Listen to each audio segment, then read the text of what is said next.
ঝড়ের দিনে মামার দেশে আম কুড়াতে যেমন সুখ, তো ঠিক তেমনি বড়ইয়ের দিনেও কিন্তু বড়ই কুড়াতে মামার দেশে ঠিক তেমনই সুখ। আসসালামু আলাইকুম এভরিওয়ান, সবাই কেমন আছেন? আলহামদুলিল্লাহ আমি ভালো আছি। তো যাই হোক, আমার নতুন এই ব্লগ ভিডিওতে সবাইকে স্বাগতম। সবাই কিন্তু খুব সুন্দরভাবে না টেনে দেখবেন অনুরোধ করছি, আর সুন্দর সুন্দর গঠনমূলক কমেন্ট করে জানাবেন আপনাদের কাছে কেমন লাগে আমার ভিডিওগুলো। আর যাই হোক, আপনারা কমেন্ট করলে আমি কিন্তু অনেক উৎসাহ পাই, নতুন নতুন ভিডিও দেওয়ার চেষ্টা করি। আর এখন পর্যন্ত যারা আমার এই পেজটিতে ফলো দেননি, অবশ্যই ফলো দিয়ে পাশে থাকবেন। যারা আমার ইউটিউব চ্যানেলটিকে সাবস্ক্রাইব করেননি, তো সবাই সাবস্ক্রাইব করে পাশে থাকার চেষ্টা করবেন প্লিজ, সবাইকে অনুরোধ করে বলছি। তো দেখতে পাচ্ছেন বাচ্চারা এই যে বড়ইয়ের দিনে কিভাবে বড়ই কুড়াচ্ছে গাছের নিচে, আমারও অনেক ভালো লাগছিল। আমিও তাদের সাথে কিন্তু আজকে বড়ই কুড়িয়েছি। তো বড়ই কুড়াতে কার কার ভালো লাগে অবশ্যই কমেন্ট করে জানাবেন। তো আমি গ্রামে গেলে এরকম একটু আনন্দ পাই, আমার অনেক ভালো লাগে।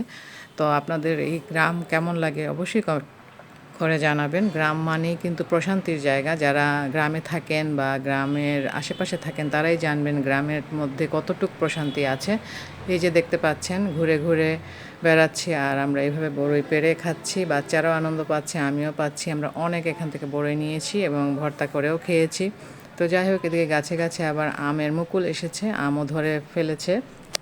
কিছু কিছু গাছে আম চলে আসছে, আর কিছু কিছু গাছে এভাবে আমের মুকুল দেখা দিয়েছে। আম ধরবে প্রচুর, সবাই দোয়া করবেন। আর এদিকে গ্রামের বাড়িঘরগুলো আসলে ঘুরে ঘুরে দেখলে অনেক ভালো লাগে। যারা গ্রামে থাকেন তারাই বুঝবেন, আর যারা এখন শহরে থাকেন হয়তো গ্রামে যেতে পারেন না সময় মতো, তারা কিন্তু আমার এই ভিডিওর মাধ্যমে গ্রামের যে দৃশ্যগুলো দেখতে পাবেন। আশা করছি সবারই ভালো লাগবে। বিশেষ করে যারা প্রবাসী আছেন, গ্রামের অনেক মানুষ কিন্তু প্রবাসী থাকেন, তারা তাদের এই দেশ গ্রাম দেখতে কিন্তু অনেক ইচ্ছুক, কিন্তু পারেন না ইচ্ছা করলেই। তো আমি আশা করছি আমার এই ব্লগ ভিডিওর মাধ্যমে আপনারা এই প্রশান্তিটুকু খুঁজে পাবেন। তো যাই হোক, আজকে যে গাছ থেকে হাত দিয়ে বড়ই পেড়ে খাচ্ছি, সত্যি অনেক ভালো লাগছিল। গাছ থেকে বড়ই পেড়ে খাওয়ার আসলে মজাই আলাদা। এদিকে হেঁটে হেঁটে একটু দেখছিলাম যে গ্রামের পরিবেশটা কেমন। সত্যি যে বাড়ির ধারে ধারে পুকুর, পুকুর ভরা মাছ, আর এই যে গাছে গাছে ফল, কোনো কিছুর কিন্তু অভাব নেই এই আমাদের বাংলাদেশের গ্রামে। তো বাংলাদেশ মানেই কিন্তু সৌন্দর্য রূপে ভরপুর, তো প্রকৃতিতে ভরা। তো আমরা কিন্তু প্রতিনিয়তই এই প্রকৃতিগুলো দেখে উপভোগ করতে পারি। আর দেখুন একটা বাড়ির মধ্যে কত বড় উঠোন, আর এই বাড়িগুলো দেখলে কিন্তু সত্যি অনেক ভালো লাগে, কারণ বাড়ির আশেপাশে কিন্তু অনেক অনেক জায়গা থাকে উঠোনে, আর চারিদিক দিয়ে ঘরবাড়ি থাকে। আর উঠোনে দেখুন কিভাবে হাঁস ফেলে বেড়াচ্ছে।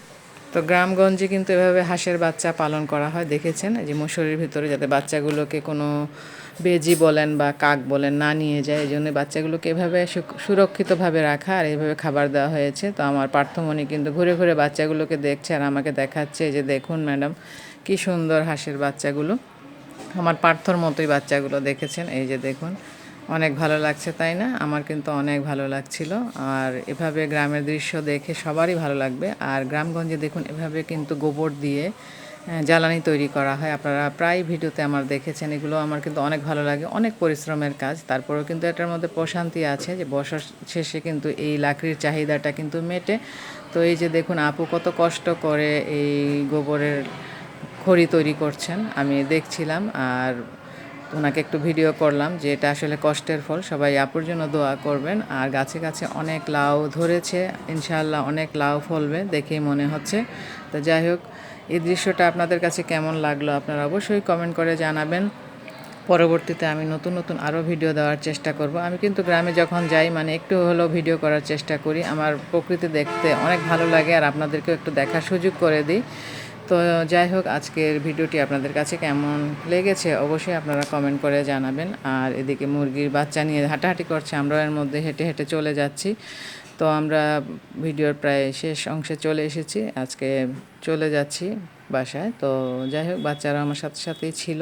আর এদিকে পার্থ একটু রাগ করে আমার কাছ থেকে দূরে সরে চলে গেছে, তো ওর পিছনে পিছনে আমি যাচ্ছি, দেখি ওকে ধরা যায় কিনা। তো আবার দেখুন বাসার দিকে রওনা হয়ে গেলাম। তো আমরা বড়ই নিয়েছি অনেকগুলো, দেখেছেন, এই বড়ই ভর্তা বানিয়ে আজকে খাবো। আর যাই হোক, আমাদের সবার জন্য আপনারা দোয়া করবেন, আপনাদের জন্য দোয়া রইল। আমি নতুন একটি ব্লগ ভিডিও নিয়ে আবার আসবো। তো এখানে মনে আমাদের পার্থ দাঁড়িয়ে আছে, এই যে দেখতে পেয়েছি, এই যে পার্থকে বড়ই দেখাচ্ছি, সে কিন্তু সামনে আসছে না, আমার সাথে একটু রাগ করেছে। এই যে বড়ই দেখে চলে আসলো, এই বাচ্চাটার জন্য সবাই দোয়া করবেন। আমি নতুন একটি ব্লগ ভিডিও নিয়ে আবার আসবো বলেছি। তো আজকে বিদায় নিয়ে নিচ্ছি। সবাই কিন্তু ভালো থাকবেন, সুস্থ থাকবেন, আমাদের জন্য দোয়া করবেন। আপনাদের জন্য অনেক অনেক দোয়া এবং শুভকামনা রইল। দেখা হবে আবার একটি নতুন ব্লগ ভিডিওতে। আজকে এই পর্যন্তই। আল্লাহ হাফেজ।